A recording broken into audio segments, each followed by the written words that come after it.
अस्सलाम वालेकुम नाजरीन। कोरोना जैसी मोहलक बीमारी से तो आप वाकिफ़ होंगे। अल्लाह ताला हमें ऐसी बीमारी से महफूज रखे। आज हम बात करने वाले हैं कि पाकिस्तान में ऐसा कौन सा इलाज दरियाफ़्त हुआ कि 80% अफराद को वेंटिलेटर से बचा लिया गया।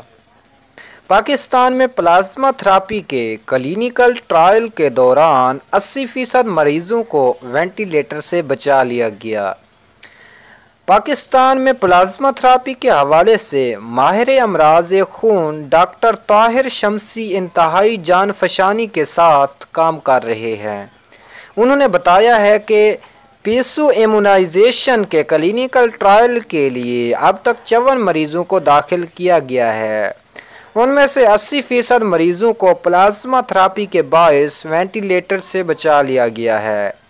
उन्होंने कहा कि ये इंतहाई महफूज तरीका इलाज है।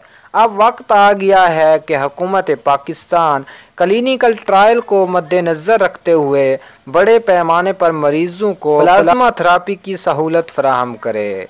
तो मोहतरम नाजरीन, अगर आपको वीडियो इन्फॉर्मेटिव लगी हो काइंडली चैनल को सब्सक्राइब करें, वीडियो को लाइक करें। अल्लाह हाफिज़।